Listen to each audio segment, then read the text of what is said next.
Welcome back to another episode of the Educating the Reckless podcast with your host, Apollo P. Ann. No better, Nina.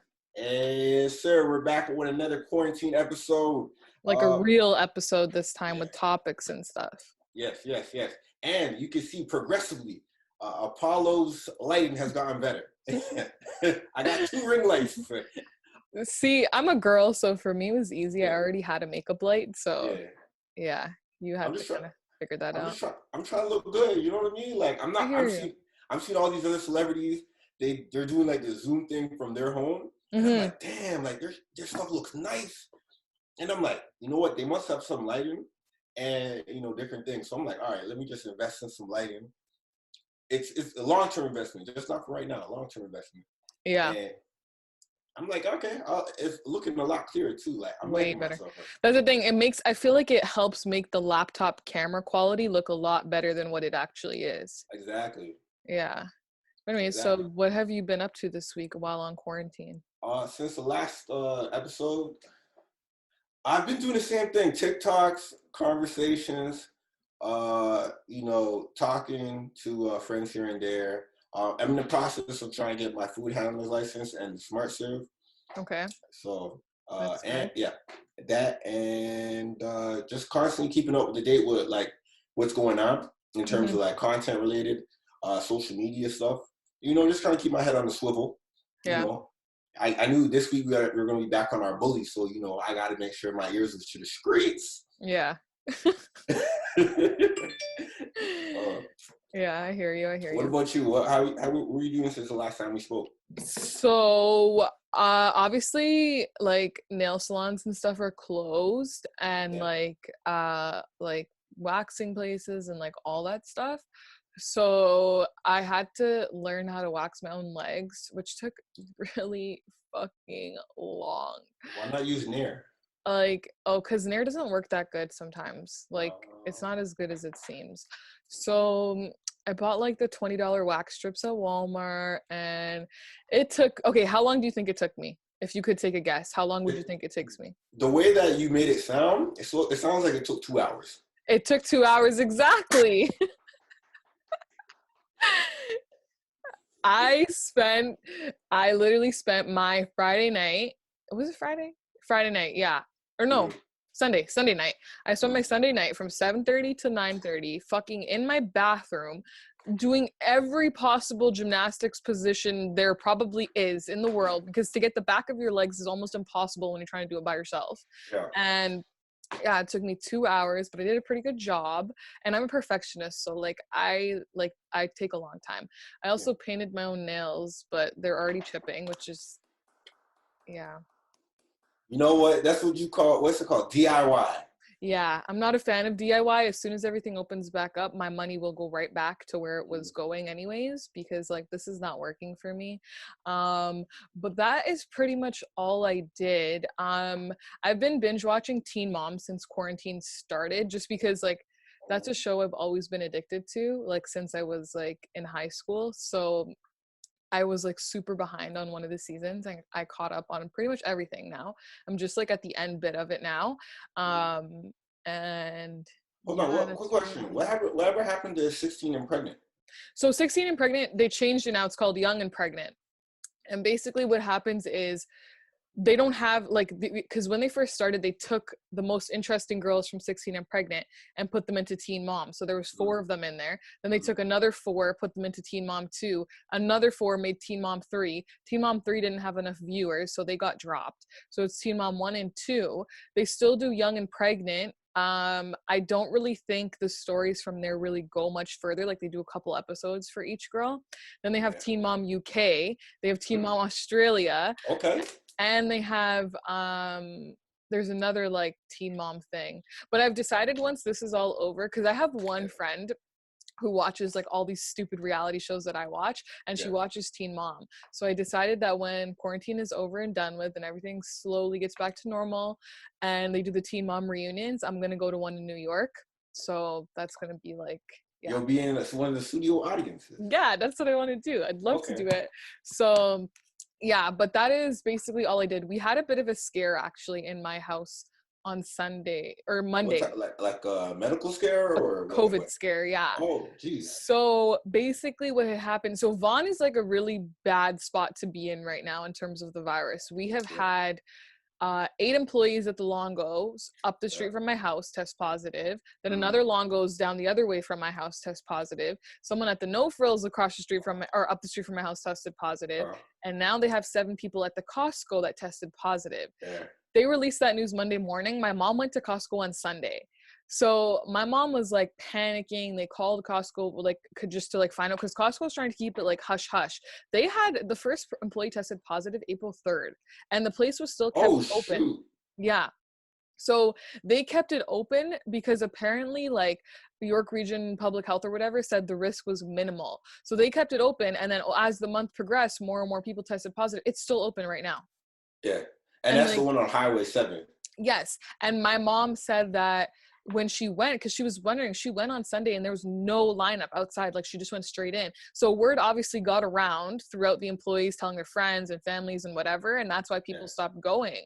But yeah, so we had a bit of a scare with that. Obviously my mom takes precautions when she goes to the store, but still it's like.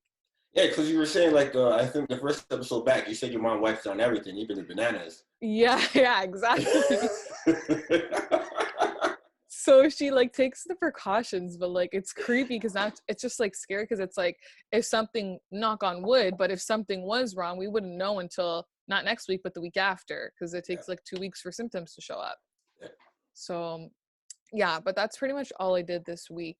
But I wanted to talk about, since we weren't doing the podcast when Netflix kind of launched their whole reality TV, like step into the reality TV realm kind of thing. You know what? Reality, before we get into it, I just want to say reality TV is cheaper to do than scripted television. So Netflix is, you see this right now, Netflix is trying to save someone.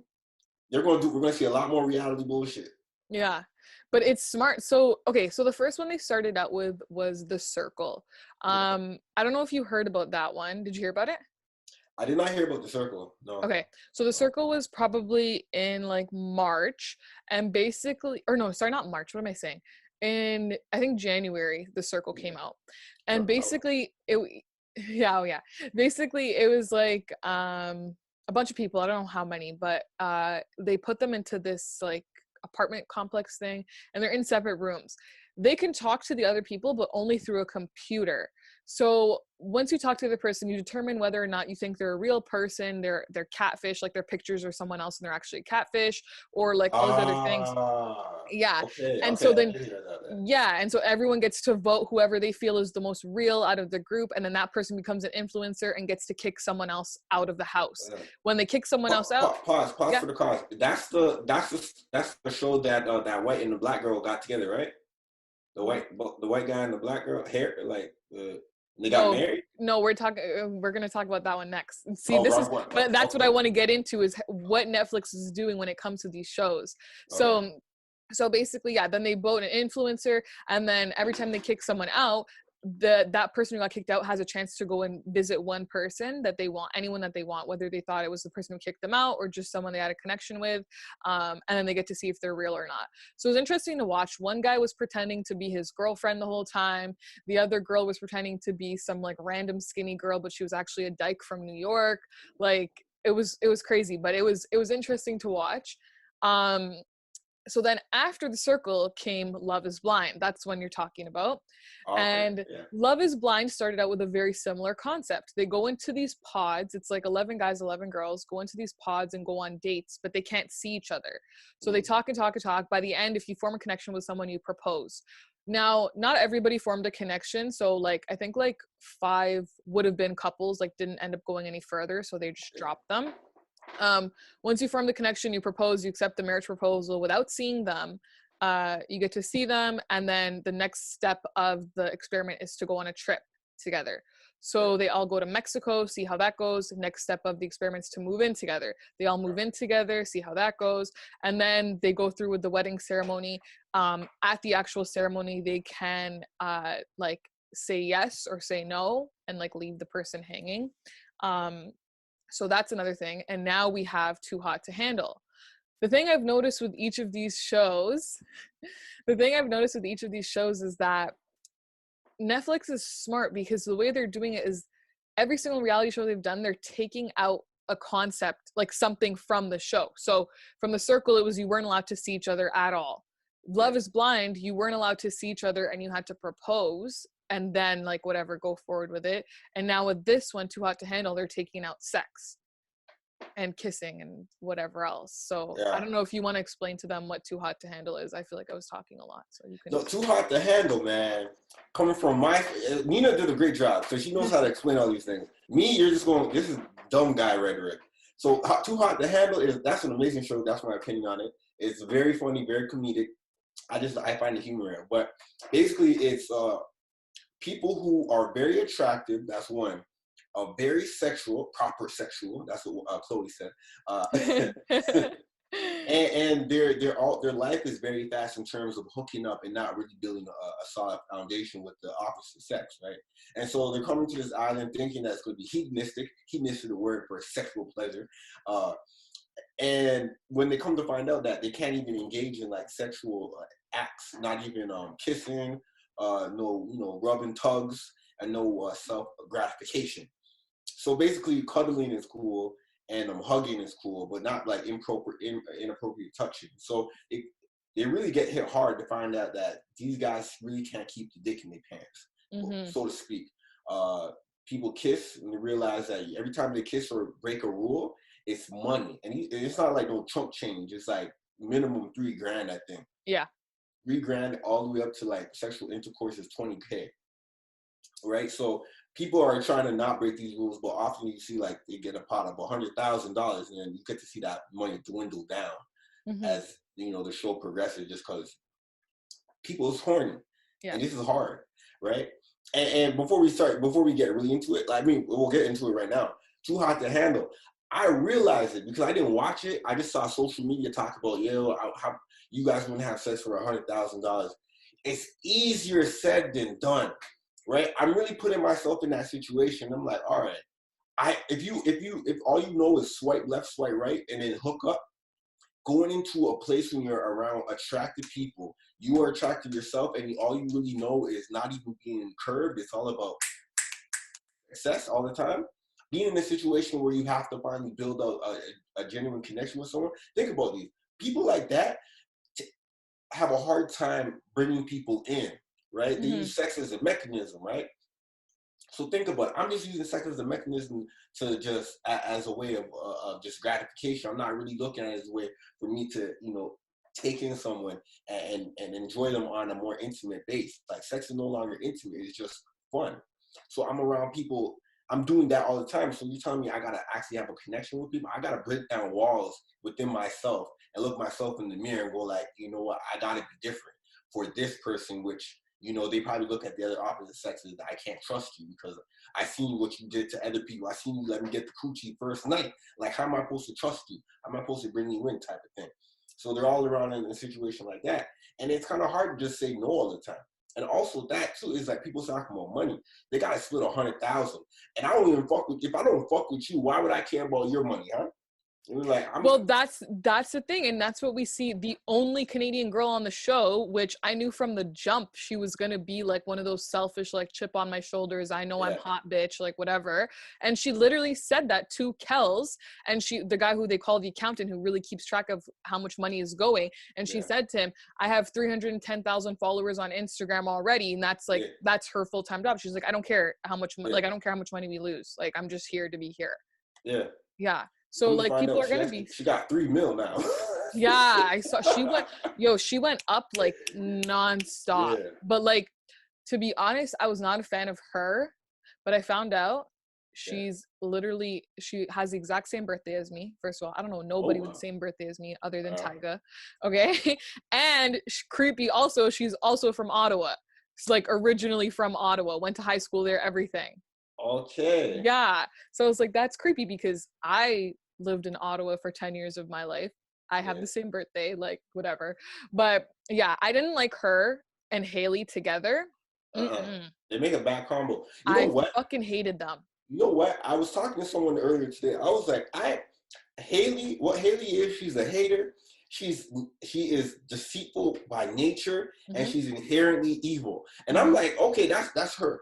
I don't mind that, but the fact that she did not bring anything to the show, anything to herself inside that environment, it just showed that she's very useless. She just followed Francesca around like a little puppy dog. Yeah. And like Francesca is also, I also don't like her either, because I feel like she's like your typical like high school mean girl who has her one friend that she knows she can control, because she was the one who sat there and said, when Haley was taking a shower, I don't mind if we make everybody lose money. And then that's when they decided they're going to kiss. So I'm like, this is like fucking ridiculous. I hated that.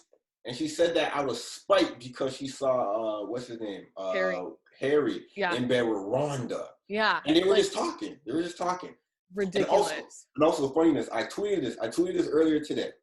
And I was like, I tweeted this because I heard this from like a live stream. And the dude said, don't tell your women the truth. Because most women are deceitful by nature. So when you lie to them, they will understand. So Harry lied on Francesca, said she kissed me. He put her down. And what happened? She was like, I still like him. She saw the bad character. That's because women are more compassionate than men are. And I realized that I was reading this tweet about this lady and her son and daughter got into a fight, and her son said something mean to the daughter. And then the son got in trouble, but the daughter went to write a letter to apologize for him getting in trouble when he's the one who hurt her feelings. And I'm like, that is so true. Like, I'm like that. Like, if a guy hurts my feelings, I feel bad for making him feel bad afterwards, because I'm like, oh fuck, like now we're both sad. But I'm saying women understand when you lie to them. No, don't do it. Do not take his advice. Do not lie. They understand. You know what? Women will look at you dead in your eyes when you lie to them. And they will know that you're lying, but they will understand because most women are deceitful by nature. No, yes, I'll never understand. I would much rather hear the truth, whether or not it's going to crush me. And I would be able to move forward and work things out with somebody if I knew the truth, versus if they're lying to my face, because then it's like, what else were you lying about? Anyways. When you see that whole interaction from dude saying he kissed her and was like, all right, we already messed up, might as well let's go all the way. And then going, fellas, made a mistake, she kissed me, and they're like, all right, she just kissed you, it's all right. And then when they find out that what happened, was like, so you're just gonna put it all on me? Don't even let me say it. I'm gonna say everything. And she said that he kissed her, and he said that I want to take it all the way. And he goes like, I don't know what you're talking about. And continued to put her down. And she was like, I love him. Yeah, because you know what? Her best friend was gone, number one, so she needed company. And I don't know. I do. Yeah. Ooh. Actually, no. Remember how her best friend was gone, but they were still connecting? She was like, because Haley, that wretch person. That like, witch. That witch. Fucking witch. She was like, she was like, that's a bad guy for him. And I think that's the only good positive thing about her. She realized that his character is off. And he's childish, but he's very immature, and he's only 23, I think, when they filmed. He's 2 years younger than Francesca, and you can see it. Like, the way he looks and acts, like, everything about him is very childish. Oh, for real? I honestly thought he was like 19, though. I could see that too. The way that Kels was talking about, you got some good banter. yeah, fucking them and their fucking banter. Yeah, most of the show was like from like the UK. Commonwealth, like we're part of the Commonwealth, which should make sense. Well, minus the Americans, but yes, yeah. I was surprised. I expected it to be more Americans than, but you know what I will say is, in my opinion, I know beauty is in the eye of the beholder. Yeah. In my opinion, that show didn't really have anybody like super, like, oh my god, super, like, I know girls in real life who were like much more attractive and like genuinely beautiful than like that. Like Francesca, yes, she's very pretty, but then you come to find out she released a YouTube video talking about all the surgery she's had, and like, it's like, okay, then you see old pictures of her, I knew them lips wasn't real. The lips, her chin, like she got chin fillers, lips, and then like obviously Botox, and then she obviously had a boob job as well. I think they all had boob jobs, but yeah, I was just Except like, for Chloe. I don't think Chloe got nothing done. Chloe seems yeah, the most natural. you know what? I love Chloe was my favorite person on there for the sole reason that she was one of the most, like, I'll say Nicole after her, but like Chloe was the most like down to earth, like didn't give a fuck what anybody thought. Like she was just herself, you know? Like she just wanted to be A little there. ditzy though. A little ditzy, but like that's what I can appreciate that because there's honesty in that, you know? So I really liked her, and out of all the guys, David was my favorite. Yeah, David was cool. I like, you know what? Before coming in, I honestly thought I was gonna experience a different whole taboo about it. You're talking like you went on the show before. Oh no, yeah, but before watching it, I thought I was gonna get a sense of why everyone was kind of like thinking these people were dumb or things like that. But watching it and getting as far as I did, I started to realize that there's certain people that, all right, they came in with, I guess, one motive, but as the show progressed, like they started to really change their character. And I really like Frank. I like Francesca. She's, you know, BC. She's Canadian. I know how Canadian women are, and she's exactly like that. Yes, I knew when I seen BC, I was like, all right, I know what I'm gonna get. I know what I'm getting from this.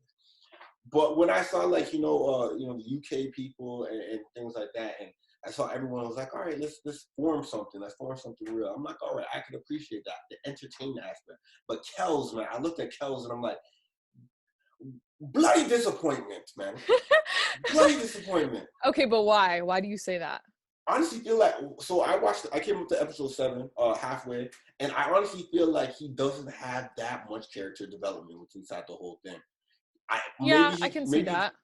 Maybe he just wasn't entertaining throughout the time, and they just edited it up and was like, all right, he doesn't really have any highlight moments for us. That's why he gave him an accountant just to add on some extra sauce. Yeah. You know what I mean? He's also Nigerian, apparently he's Igbo. Yes. So, you know, I'm not quite sure what that means. Your brother. No.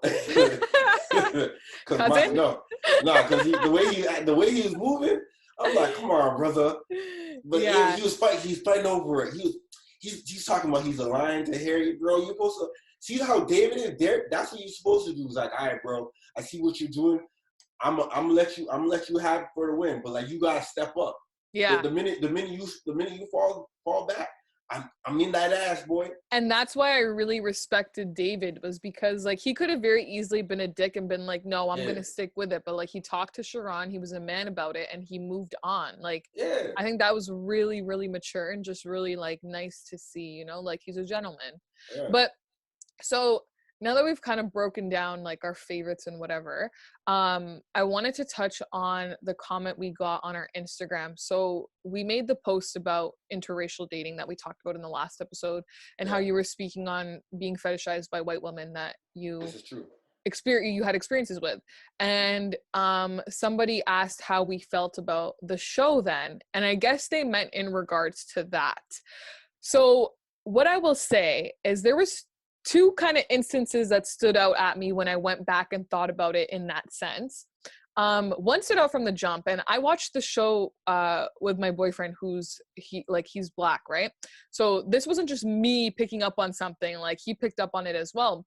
We were watching the show, and when Francesca switched to like Kells just to like make Harry jealous. Yeah. In the confessional, Harry said something about Kells like being ugly, but like I can't remember how exactly he said it, but the way he said it sounded like it was like literally borderline racist, like he's ugly because he's black. I wish I remembered exactly how he said it. Along the lines, he was like, she went on to something that I saw one that's not as good as looking at me. Yeah, something like that. And like I literally said, like I paused for a second, and then I like looked at my boyfriend and I was like, that sounds kind of racist. And he's like, yeah, it did. So like it wasn't just me who picked up on that. Obviously you know what I'm talking about. So it kind of like, it wasn't flat out racist, but it wasn't not an insinuation of something. And then I was Googling that as well just to see if I could find it, and I saw in interviews like he was saying stuff about like, oh, like poor guy, you know, like I don't know what he was like, he couldn't get her, like and just like making jokes about like him trying and stuff. And I was just like, okay, whatever, like I don't Kells took an L on that. He should have left that alone, to be honest. But then, so then when we get into the conversation about fetishizing, I can kind of see it. I might be forcing it. I don't know. Let me know what you think. But if I think about it, the only instance I would be able to portray to that would be, so obviously there's only 3 Black people on the show, Rhonda and Sharon, who were together, and then Kels. And when Francesca is Corey considered Black, or is he just a very exotic white man? I think he's just a very exotic white man from what I stalked his Instagram. That's what I saw. Okay. But so basically, when Francesca left Harry to make, when her and Harry had the little falling out, and she went to Kel's to make Harry jealous or try to build a connection, which obviously didn't, because she tried to fucking kiss him on the first date and lose all that money. So after that, she went to go take a shower with him, which we never saw her do with Harry.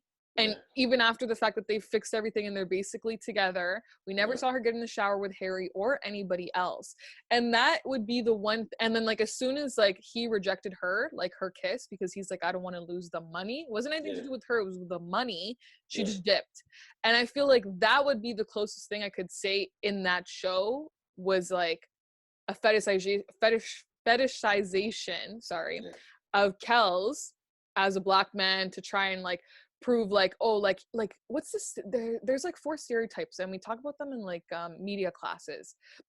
There's one that fits this. Maybe it's the buck. There's one that fits this, that like that I instantly thought of, and I'm like, she's using that character to make like Harry jealous, and then but that's like kind of what I came up with based off of that comment. I don't know, what do you think? Do you think it's a reach, or do you think it's like, I mean, to be honest, we have I guess we have 2 examples of interracial, like I guess dating or interracial mingling with David and Rhonda, which you saw was a very it was more so based on emotion and connection and on a common ground. He didn't look at it as like a white woman and him being white and her being Black. And I don't really think they really touched on it. Well, the edited part we saw, they don't but from that aspect, David just looked like he was just trying to find an honest connection with Rhonda. And you mix the couple together. And in terms of Francesca and Kels, it really looked like she was trying to be really trying to make him jealous, going with someone that she probably deemed as the big Black alpha male of the house. Exactly. You know what I mean?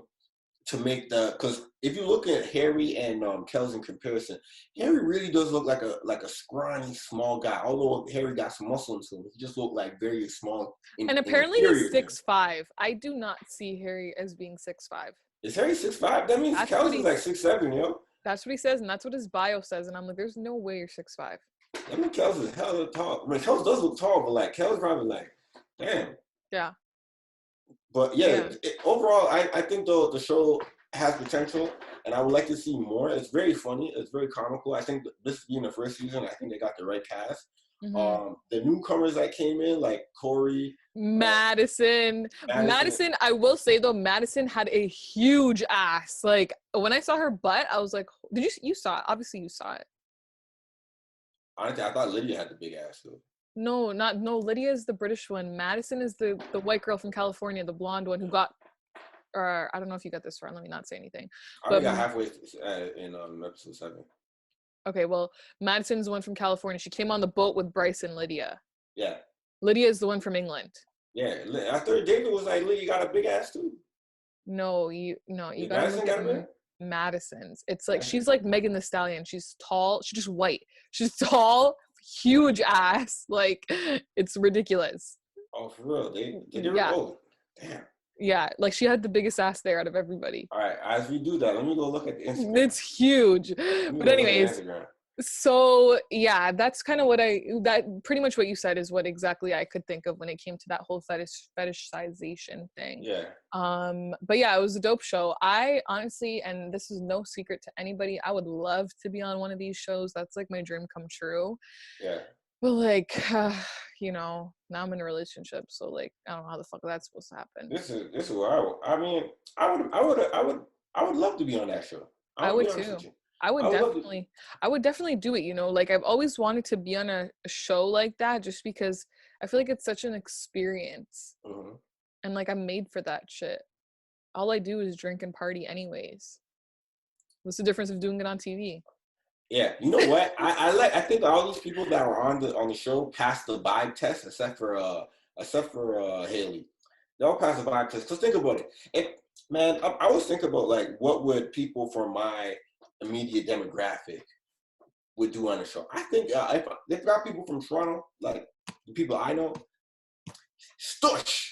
If there's ever a chance Stush. no, for sure. If there's ever an opportunity to go on a cool reality show like that you see, let's both apply for it. Imagine we both go on the same show. How nuts would that be? It would have to be an elimination type game. It couldn't be no romance. Be so fun. Oh, not like go together, but like we go and then it's like, oh my God, you're on the show. Oh, well, we know we're going on the show, but like, you know, it would be so fun. And it could be romantic, but then you and I vent to each other about the problems with our romantic relationships. Yeah. So then we already have a friendship in the house. Oh my God, that'd be so fun. That's how we win them over. Okay, also, but but also I never really understand why people try to do all this like weird talking behind the back type of like they're trying to eliminate people. It's like, motherfuckers, you just have to grow. Just be better people. Yeah. No, for sure. And it was sad to see Jesus leave though, man. Oh my God, he was like one of my favorites. Like, but you know what? Yeah. I feel like he wanted himself to be out of that environment. I don't think he liked it, but like he did, like he brought a good energy to the place. And like I really liked him. I feel like that would be me. I've been just a good energy type of thing. Like you would have found somebody. You think so? Yes. You're always talking to somebody. You would have definitely found somebody. Yes. I don't find no there. To be honest, it depends. There's only two ways it could go. It's like I'm dealing with the madam, and I'm like, do I like these guys? I mean, I feel like the guys connected a lot better than the girls. The girls are catty and stuff like that. Yeah. But the guys connected. Obviously, Harry and Kel's probably are a fallout. Or I think they said they got better, but like I don't know. If that's I don't think so either. Because in the interviews, Harry's still shit talking Kel's. Yeah, as he should. He won. Yeah. So, he won. Yeah. You should be talking Corey though, to be honest. Yeah, Corey was the most scumbag one there, but yeah, I don't think you got as far as I think you did. So you're gonna have a shocker with Corey. Oh, he did more so because I thought going after Francesca was like the scumbag. No, you're gonna have a shocker.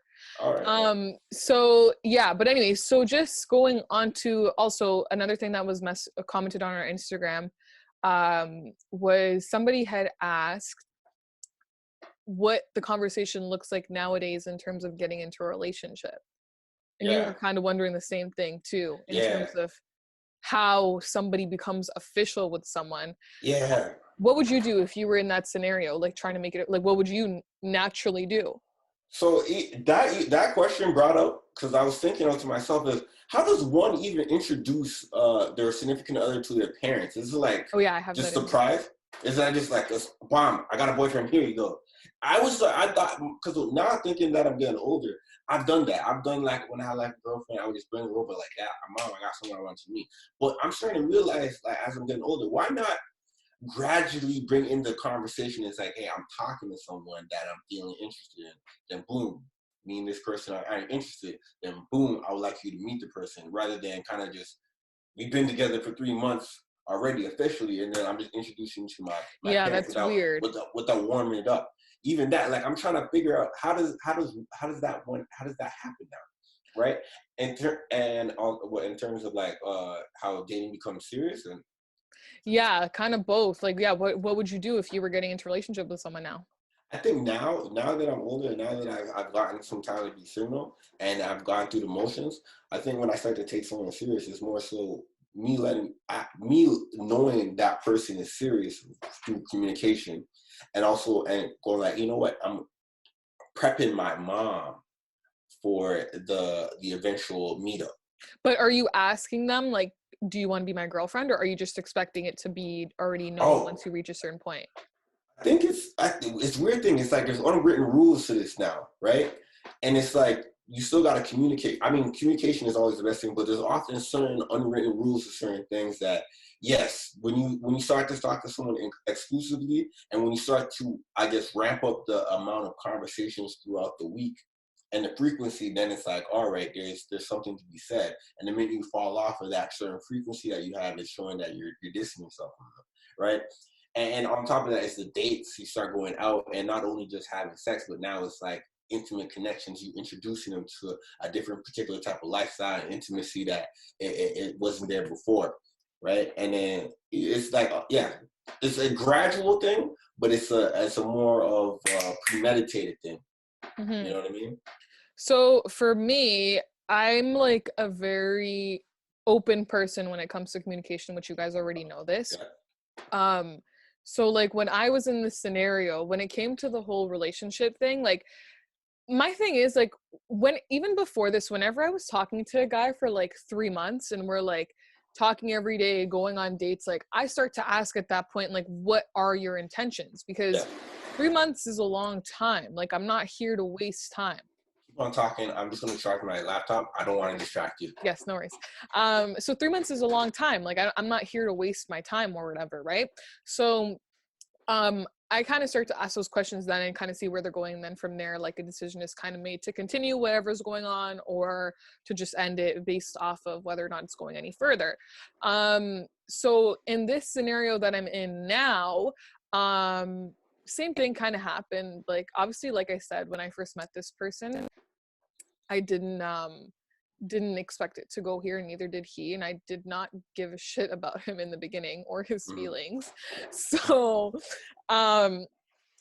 over time I just like, as the feelings began to grow and we started talking and going on dates and seeing each other a lot more often, then obviously I started to ask like questions about it being a relationship, and there was like potential for it and whatever. And so I just straight up said, like, if you want me to be your girlfriend, you do have to ask me. Like, I'm not just, because he told me with him, he just kind of, I asked him, how does this work for you? And he's like, I just assume like at some point, you know, I'll just refer to you as my girl and then ta-da, you're my girlfriend. Like I'm not, I never ask, I don't ask.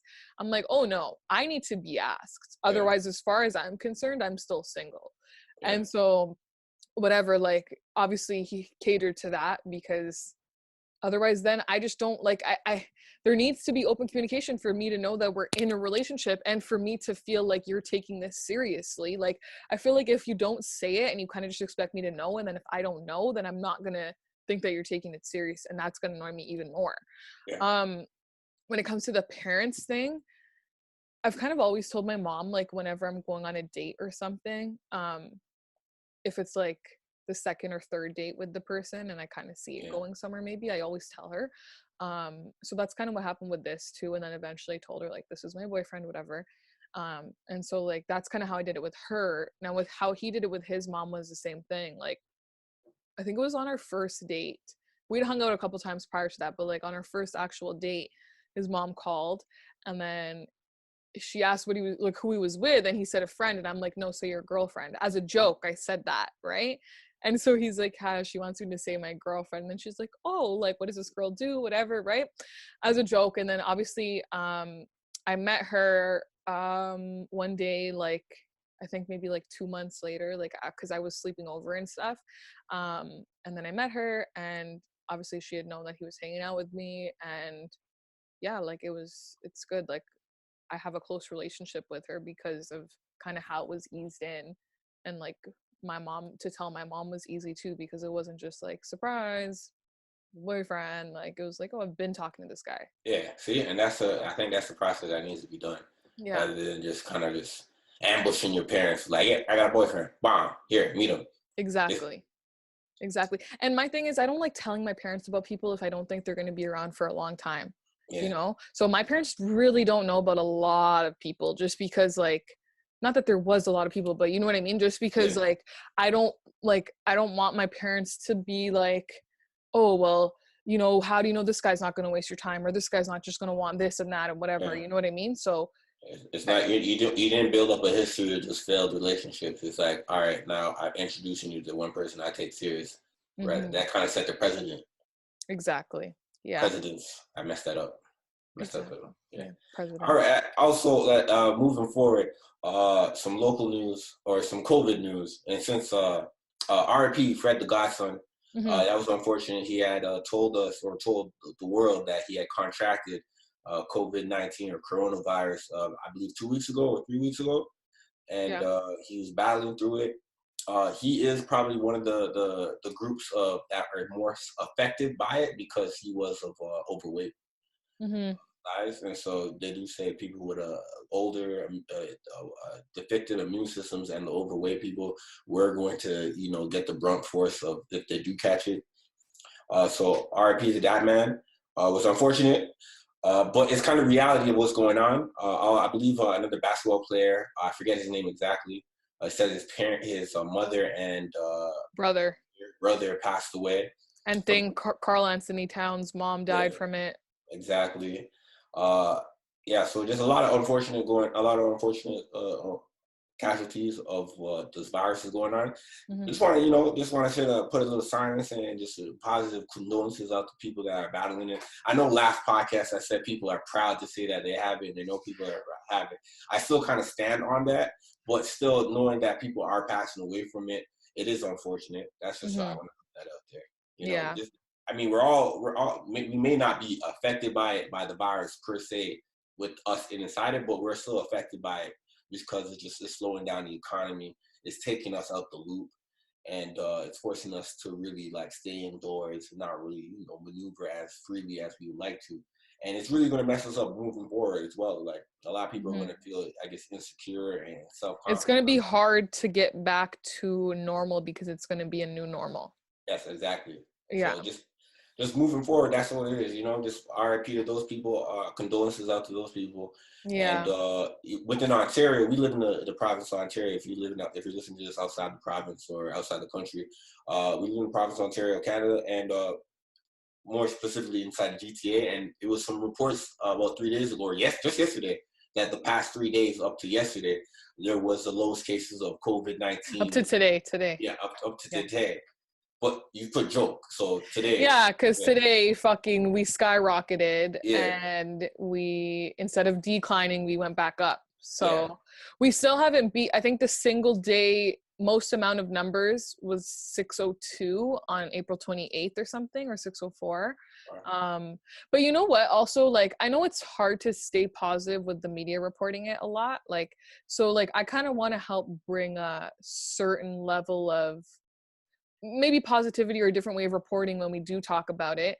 And one thing I do want to remind people is that when they're reporting these numbers, remember that number 602 that I'm saying on April 28th could have been a jump from 550 to 602. So it was only 50 new cases and not actually 602 new cases or something, I think that's what people need to be reminded of, is it's not that it's not severe. It is severe, but it's not 400 new cases today. No, it's maybe another 20 or 40 or 100 on top of whatever the numbers were yesterday, bringing us to 400, whatever.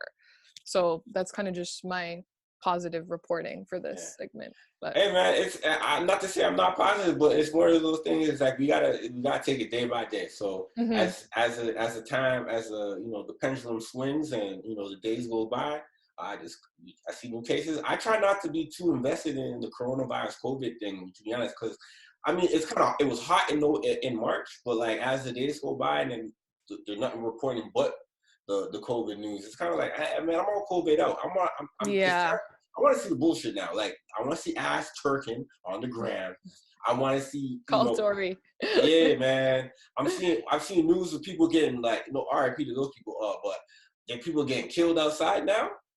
People getting shot in front of their homes, unfortunately, and people getting stabbed and things of that nature. You know what I mean? Yeah, it's super negative right now. Yeah. So. Yeah. So try to keep yourself busy to avoid that. But yeah, you wanted to talk about Instagram Lives. Oh yeah, so Instagram Lives. I'm in love with them. To be honest, I think Boozy really set the precedence in terms of Instagram Lives way before the Corona thing in general. He just used to go on live and just really go on his OG gangster talk and just have girls on there twerking and stuff like that. But as we had more time to stay indoors, people started to catch wind of what Boozy was doing. And a lot of those things were going viral, talking about, put your pussy lips on that live, I'll give you $1,000. And he was giving girls like $50 cash app, $25 cash apps, just, for twerking and things like that. And I was really enjoying that. And then Tory Lanez, he has started off positive. A lot of people don't know that. He started off positive as a talent show. So mostly people singing and rapping and things like that. But the bullshit just comes in so fast, and it's just like, it's so addictive. That's how he got the numbers up. And so he knows everybody too. He's a popular person. So him having the twerking, having the girls on Demon Time, and then having the Weekend in the live chats and having in the live comments, and having Drake come up and pull up and sharing the screen with him, and having Wiz Khalifa do the 10 puff challenge, that, like all that type of stuff. It started to roll up, and we had quarantine radio where we go in and look specifically to see girls do ratchet things, and girl throwing that gummy worm down. I'm enjoying all of that, and of course you are. Yeah, I'm more. But also we have the whole I guess DJ D Nice doing the DJ thing. I'm like, is he still doing that, or is he fall off of that? I'm not sure. He might have taken a break, maybe, like how Tory's taking a break. Yeah, and then we. On top of that, we have the battles, the verses with the greats or the legendary people with inside the music industry. I think Teddy Riley and Babyface, they broke the record on the most Instagram lives. Yeah, they had like over 1 million. Yeah, apparently. Well, sorry, not over 1 million. Over 500,000 in it at one time, which crashed it, and then over 4 million total is what they had. Yeah, see, and you would think that these guys who are technically, in a way, are not necessarily relevant to the younger generation, wouldn't bring in those type of numbers, but you can see how much weight they still have in the game. They're pulling nothing but the celebrities, but young people and old people alike, right? So all of that type of stuff, I'm seeing that, and I feel like this is, you give us lemons, we make lemonades, man. That's my cap on it. So I will be honest, I don't really watch any of these. Just because to me, like, it's not entertaining. Like the verses, like the quarantine radio, like none of it, I have a short attention span. Like none of it entertains me. I would much rather sit in bed and watch Teen Mom all day than to like spend an hour of my time watching quarantine radio. I don't know. That's just me. I'm like the only person I know who feels that way, because literally everybody I know is like all up on that stuff. And so I watch quarantine radio maybe for like 2 minutes, 5 minutes at a time, like that's it. And it's just like girls twerking and shit, which obviously isn't like, I don't care to watch it.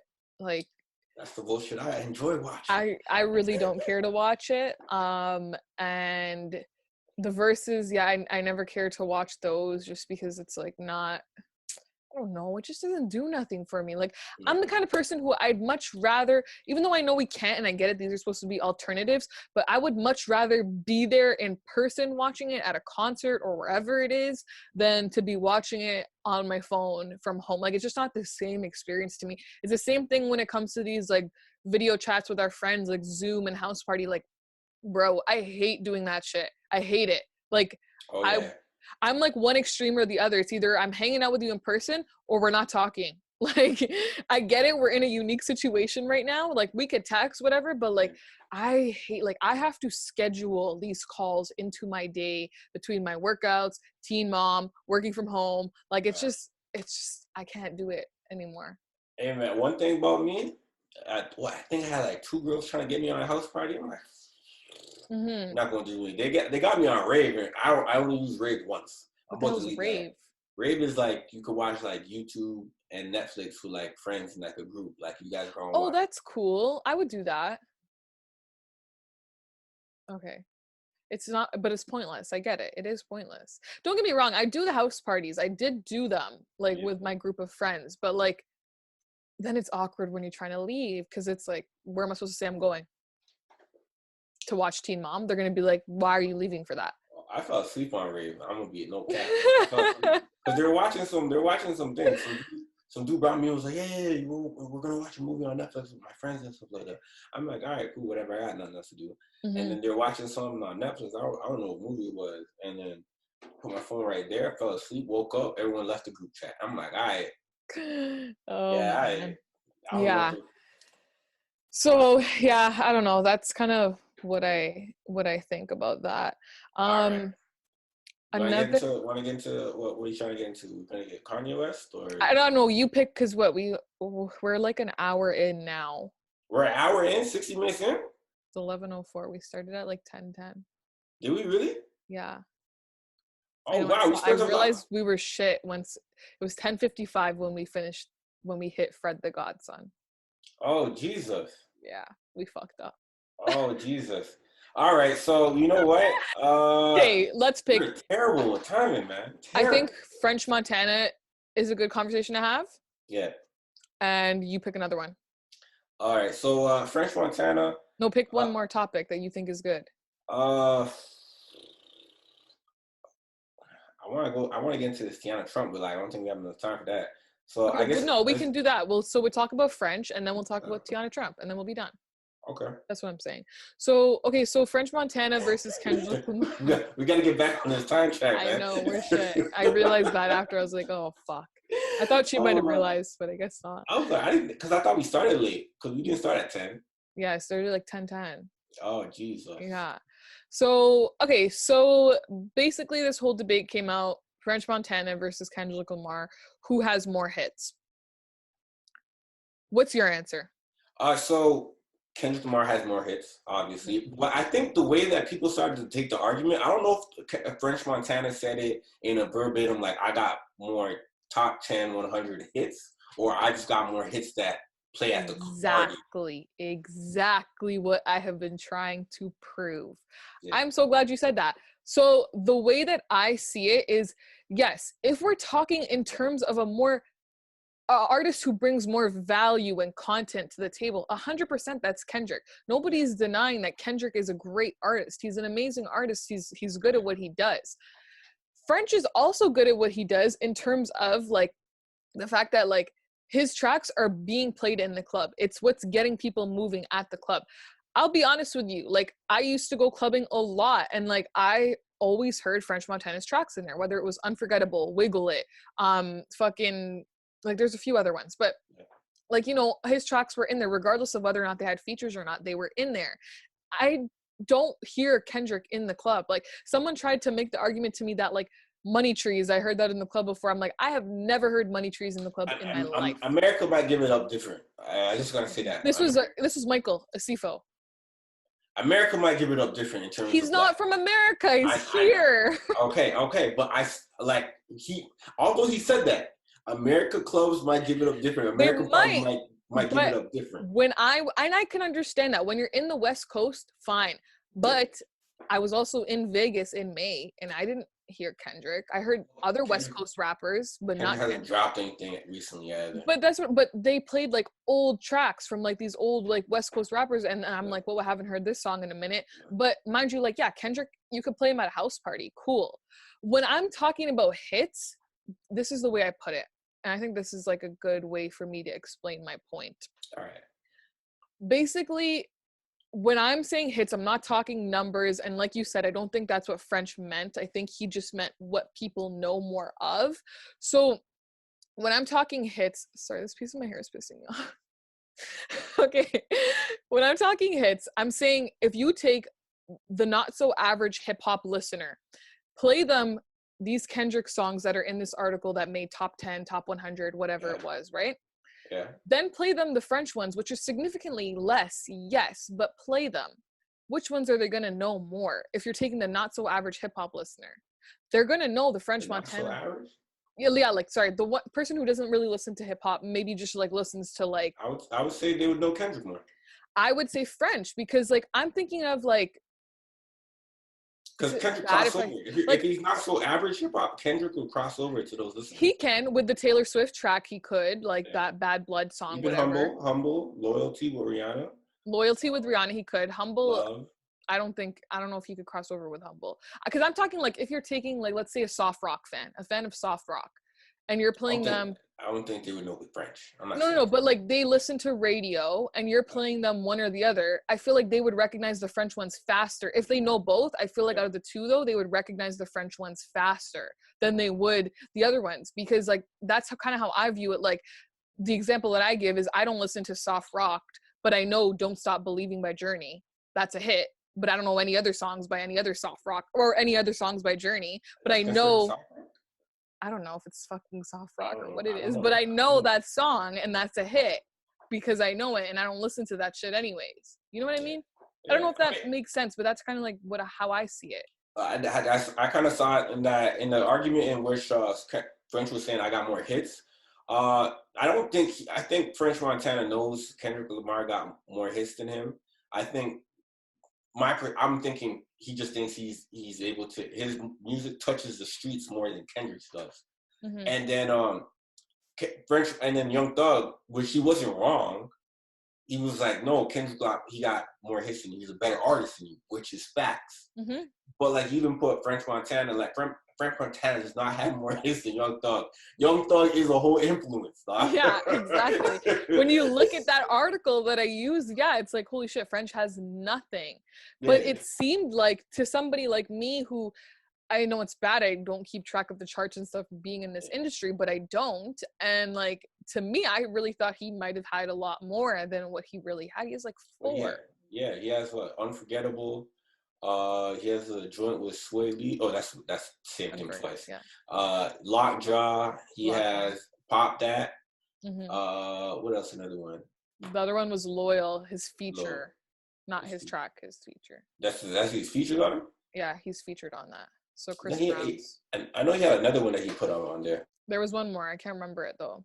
But I don't know. That's just how I see it. I feel like people, the person who doesn't listen to hip hop would be able to recognize a French Montana song faster than they would a Kendrick song. If I take a soft rock listener and a Young Thug, if I take a soft rock listener and I make them listen to French Montana and Kendrick, they're going to recognize the French Montana song faster because that's what's played more, in my opinion and in my personal experience. The same way I know Journey's Don't Stop Believing and I don't listen to any of that shit.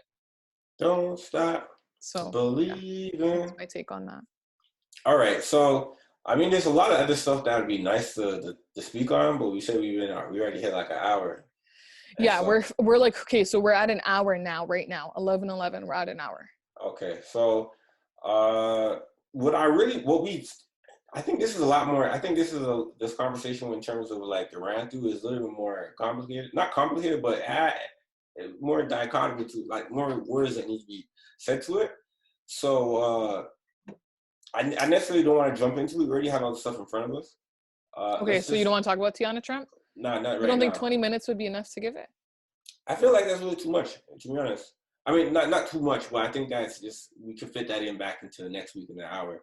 Okay. And have like a better, I guess, format. I don't know how we're going to attack it. I mean, what would be nice to talk about is like, either you see the video that the Chicago kids having a party? Yeah. Or I guess the TikTok trends and how. Or Kanye West is up there. Celebrities hiding their baby. You know what? We're gonna do a wrap. We're gonna do a wrap up. We're ending. So we're gonna do, huh? We're ending. Yeah, we're gonna do it like the 5-minute. Oh, okay. Got you. So quickly, so number one, Kanye West has now been announced to being the new hip hop billionaire, which comes to a surprise to me because I thought after Jay would be Diddy or Dr. Dre. Mm-hmm. But seeing that Yeezy line is helping him. Yeah, not to say I'm trying to shit on Kanye West anyway, but I just didn't think that he was doing, I guess, much more than he actually is, right? Mm-hmm. So seeing that he's a new billionaire, I was black excellence. I was glad that. Mm-hmm. Glad to see that technically Kanye West and Jay-Z are brothers, but not by blood. But that's how they look at it. Kanye looks at Jay-Z as his big bro. Mm-hmm. So it's good to see that the brothers are now billionaires. Yeah. So Kanye's 3.3 billion and then Jay is 1 billion. You said 3.3 billion? I thought it was 1.2 or 1.3. No, because he texted Forbes after and said, you guys don't know how to count. It's 3.3 billion. So they had to update it. Oh, they actually really did update it. I believe so, yeah. I thought the article thing on Shade Room. I thought it was like they couldn't legitimize that, so they put it at 1.3. But I read that on the day that he did it because I said that he said he texted, but I said they couldn't really. You know what? Maybe you're right. I don't know. I didn't really follow up on that. But my whole thing was I just think it's funny how when it comes to females in the rap game, people are always like, why are you guys comparing them? Like like Cardi and Nicki, for example. Oh my God, don't compare. Like everyone's great in their own way. But when it comes to men, everybody wants to compare them. Kanye and Jay-Z, that was a discussion when it came to the whole billionaire thing. And even if we look back at the French and Kendrick thing, it's the same thing, comparing them. That's the argument though. I think that's a classic barbershop argument, is like we want to, in terms of male, is like, seeing whose dick is bigger, right? Pause. But that's why the conversation within hip hop is so it can never really end, because it's always subjective in terms of music. In terms of money now, in terms of like business, like adventures and stuff like that, we can see, like, there's no way to really argue. It's kind of like, all right, this is what he's able to do to accomplish this much, and this is what he done. I mean, we could always go like, I'm just disappointed that he got more because of his character rather than this guy, which I really enjoy, and I feel like he's doing a lot more for positivity things, just not to have that much money. That's another thing you could argue. But like, in terms of actual business and money on the table and in business ventures, you can't really argue too much. And it's not really comparing. It's more so, yeah, it's kind of comparing, but it's just highlighting the fact that what they're able to do. All right. I hear you, but that's what I mean. Like, I feel like the music industry in itself is a competition in general. So I don't see it as a bad thing to compare artists, whether male or female. I don't think it's a bad thing. I think people are getting their panties in a bunch over nothing. You should compare. I feel like that's what makes hip hop even more exciting. And I feel like the minute you stop trying to compare, you really take one of the elements out of it. Which in terms of, it's like card games and stuff like that. It's just my favorite rapper. This is my top 5. Why do you say that? And reciting verses or reciting certain songs that kind of go hard and stuff like that.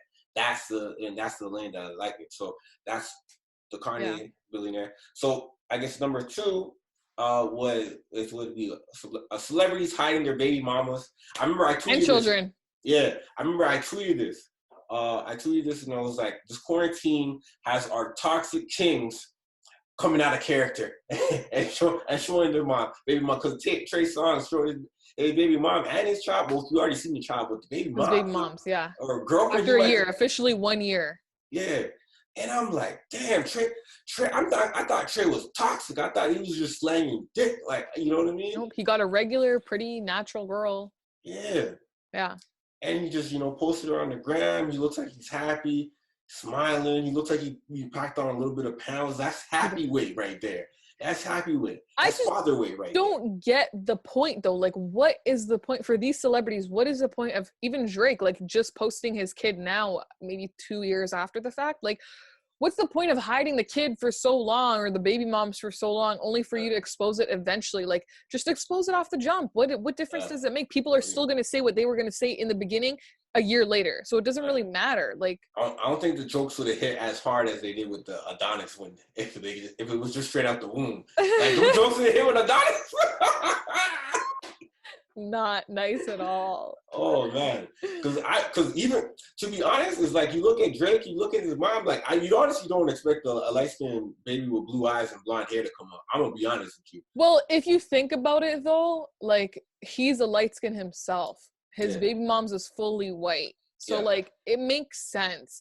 I do think the kid looks like Drake though. The features, everything is Drake as a baby, just with white skin and blonde hair. Like, that's literally it. And also his baby mom, like, I don't know, like 2 years ago, they were like, or a year ago, or like, I guess a year and a half ago, when we found out that Drake had another girl pregnant.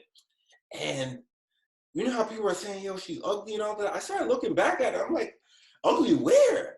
She's ugly as fuck. She got work done on her big ass nose, first of all. Shit. Second of all, really? She rebranded. Let's just take a look at this. She rebranded her entire brand after having a baby with Drake, from porn star to artist. If you go to her Instagram, she's literally an artist who paints now after having a baby with Drake. I don't get it. I don't get it. I mean, I get it, but I just, it's ridiculous to me. I literally burst out laughing when I saw her page. It's called having good PR. I guess. That's what Drake money does. So that's that. And so now we're seeing things like that. So that's cool. I mean, I think should have a little bit of privacy. Kind of take the year, build up the internal relationship. So when you ready to put it out in the public, they know how to act right. Right. I guess that makes sense. That does make sense. And also let's talk about another one. So TikTok trend, it's addictive. So I got on TikTok, I think about in last month. So I've been on TikTok for about a month, maybe a little bit more. TikTok, very addictive at first. When you're trying to be a part of TikTok and uploading videos, it's very it's very addictive, and it's also self gratifying. I can't even say the word, but it's like once you so it's like once you put out videos and they start to get views and stuff like that. I'm trying to go viral. What's your biggest? What's your like most viewed video? Like 6,000, to be honest. Oh shit! I follow you, but I don't like, because you know how TikTok doesn't have an algorithm, like doesn't show you the people you follow first. It just shows you whatever. It does. I just most people, what I realized when you first in there is you don't really stay on the following tab unless you're in TikTok. Yeah, unless you're in TikTok to really just just follow people and just look at what they do, their core following type of stuff. But me, I mean, I enjoy the people that I follow, but I'm on that For You page, man. Does it take you long to edit your videos and make them? Like, do you have to edit them separately on your laptop or on your phone? I've always wondered that. No. So you edit them on your phone. Okay. Like so you could stop. You could put a timer on. It could edit. It could videotape like 6 seconds if you want 6 seconds, or depending on the audio, the sound that you're using. And then you could, do stuff like that. And also they have the effects that you could put in there while you're filming, just to help with the whole context. But it really depends on what I'm filming. If I'm filming like character changes and stuff like that, you're a whole fucking actor. Yeah, yeah. But if I'm feeling like character changes and stuff like that, then yeah, it could probably take a little longer. I know other people that put extensive like work into editing to where it's like, all right, it might take a little longer. And some people actually might film inside TikTok, use the effects, and then screen record it after it's done, and then put that and then make an original sound under it, and then upload it back to TikTok. So now they have an original sound. I know there's one TikTok guy, I think his name is like 3 Points. He is like CEO of Original Sound because all his videos has original sound. He does like on his own music, and that he doesn't use the voiceovers that are already available and stuff like that. Yeah. Yeah, he finds his own music. I have like some original sounds, but nothing nearly as close to that because what he has. Because it really takes creativity. You got to think about like a song that kind of fits the whole type of what you're trying to do, right? And what soundtracks and stuff like that might work and propel that video to be like maybe viral or build up a following. But the TikTok is very expensive. I mean, I think people are having an issue with TikTok in terms of it being racist or marginalizing against like. That's what I heard too. I honestly don't know because I remember a TikToker. He also was a Vine person. I think Daystorm. He was like, TikTok doesn't seem to be racist. It's just that Black people are minority in numbers in general. And so when we get on the app, it's always white people, Asian people that are majority numbers on the app. So whatever people are liking in terms of their content, because there's just so much more of them, that's what's generating what's going to be popular because it's a numbers game. It's an algorithm. It's a dumb algorithm. It's just like the internet. The internet is a dumb platform. It's whatever. The algorithm is so. Honestly, I think the algorithm on TikTok is so amazing that I can see myself putting out stuff and it's getting views, and I'm not even a big follower. Like I don't have a big following or anything like that. So I'm seeing this is a great algorithm, and it really helps. I think if you're trying to get into all of that content stuff, like honestly, TikTok is for jokes. People have dark humor on that stuff, and if you can't take dark humor, then it's obviously you're gonna get ticked off, and you're gonna feel certain things are racist. Yes, there's certain things that are far out racist, which goes with every other platform. But there's other things that people are honestly making jokes that are on the line of like racism, and it's just generally funny. And I think that me as a person that I'm not a comedian at all. I'm a content creator, and I enjoy people being free with their content. I'm not trying to, I'm not fighting the battle against censorship, or I'm not trying to impose censorship on people. But I honestly do get it, like in terms of when I see stuff, and it's like, it's funny, and certain things only make sense in the app of TikTok. The minute when that crosses over, it starts to go like, the lines being blurred, you don't understand it no more. So so that's why I don't even like to take my TikToks onto Instagram too often, because people may not get them.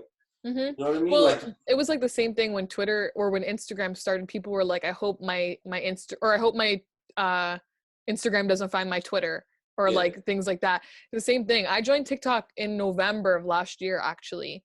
And I think it is the funniest fucking app in the world.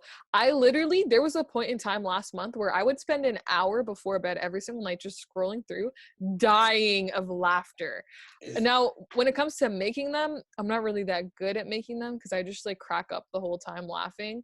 And like, I've been trying to do those like couple ones with my boyfriend, and there's a bunch in my drafts, but like they're so bad. Like I just forced him into them. Even the Tootsie slide, I forced him into that, and like he did not want to do it. But you know, sometimes some of those stuff that you want to have in a draft, you drop those out on TikTok. Those might go viral. Like, I know that's the thing. So yeah, I'm working on it, but I'm not diligently working on it. Yeah, but it's honestly an app that I honestly feel like once you get over the stigma of just you being like a particular age and you get on the app, you'll really realize how much fun it is. Mm-hmm. And if you want to be involved in the app in terms of putting out content, you'll honestly have fun, especially like the harmless fun. If you're just trying to do the dances and stuff like that, or just random shit, just do that. Like it's a fun app.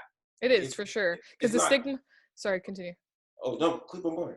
The stigma is like that it's for, just for people who might not know, the stigma is that it's for like young kids in like high school and shit. But honestly, anybody could be on it. I think it's so fun. I actually even watched a TikTok about that where the girl is like, when my friends who are 25 and I'm 25 find out that I'm on TikTok, and it was like so funny. And I was like, wow, this is what my sisters say to me. Yeah, it's fun. It's fun. Yeah. And also, so that one, and then there are some people in Chicago recently that went viral for someone's taking a live video of people in Chicago household having a house party, like 1,000 people allegedly. It looked ram-packed, but I don't know if 1,000 people were in there. Yeah, I don't know if 1,000, but either way, I think it's stupid as fuck. Yeah. But like, you know what? I was telling my brother this, and I was telling myself this, and I was telling other people this. You know what? Even before the quarantine, people were breaking rules, and people were, law-abiding citizens. So especially when it's a time like this, is like we can't expect people to honestly go like, you know what, I was breaking the rules before, I'm just not going to break the rules anymore. I think now the reason that we see it is because, now why we expect not to see it is because the fact that like this can literally affect you. Yeah. Versus before, when you're breaking the law, it's not really impacting any, but it's impacting you if you get caught, but like not to this extent where you literally might die. Yeah. But like I looked at this, right? Not to try to bring racism into this or race into it, but we see a lot of black kids inside this house party in Chicago, but we saw a lot of people ram-pack the beach in Florida. White people ram-pack the beach in Florida. They were kind of ram-packed. It doesn't look like they were social distancing, but they had a full new coverage and going like, people, the beaches, therapeutic and all that type of stuff. You know what I'm saying? Like, I gotta be on the beach. I gotta absorb the sun. It helps me be undepressed. But no one's saying, going to a party, having some alcohol, being around people and listening to music is therapeutic. But it's honestly, they're like the outlaws. They're the outliers. But you saw a whole beach of full of white people doesn't look like they're social distancing, and ram-packed the beach. The whole beachfront was flooded. And we're thinking about this is just a way of moving forward back into society. Come on, fuck out of here. No, I hear you. You make a point. You make a valid point. I mean, mind you, I personally haven't seen anybody talk positively about the Florida situation, but if people were to defend it, that's what they would say. I get what you're saying. Yeah. So like, I'm like, whatever. I'm like, if these kids are doing it, they're having fun, right? YOLO. Fuck it. If you want to go out, might as well go out with a good memory, right? Yeah. And then I guess lastly, let's talk about this. Downward spiral. Jason Mitchell. I feel like his life went down the drain after he got kicked off the Shy. I honestly don't watch that show. I read the article. Yeah. But I don't watch the show. Yeah, so like I feel like this dude had he came in grand opening, grand closing, came in with a very I guess life-changing role as Eazy-E. And then, things started to look up when he got the landed the role of Shy. I feel like his character in that show was very positive in terms of like the reason why you would stay around. But like after, his sexual misconduct with one of the co-stars. I remember that, yeah. And then now him being arrested for drugs and weapons, it's kind of like, dude, spiraled back into the hood, bro. I guess he's from New Orleans too, so it's in him. That shit's in him. It's in them. Yep. Well, yeah. Yeah. I guess so that's it. We're about what? An hour and 10, 20? Hour and 20. Hour and 20. Yeah. All right, man. That's where we're going to keep it right there, hour and 20. We'll be back next week. We're going to be talking about Tiana Trump. She had a tweet like 3 weeks now. We've been trying to talk about it for 3 weeks.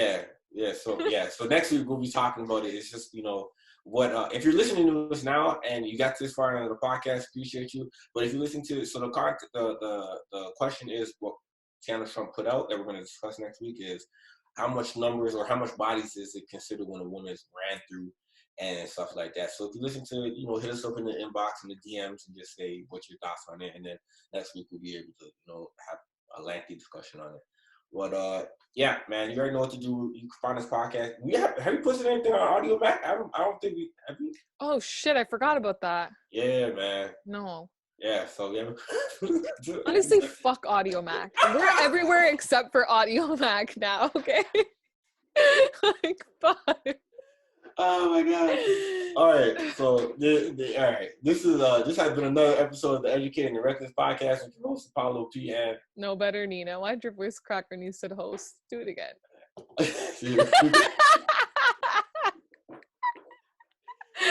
had to call you out. All right, so this has been another episode of the Educated and the Reckless podcast with your host Apollo P. And no better, Nina. And we'll be back next week again with more content and more opinion-based and commentary on what's going on inside the world, okay? So, do right by us and we'll do right by you. Adios. Adios, amigos.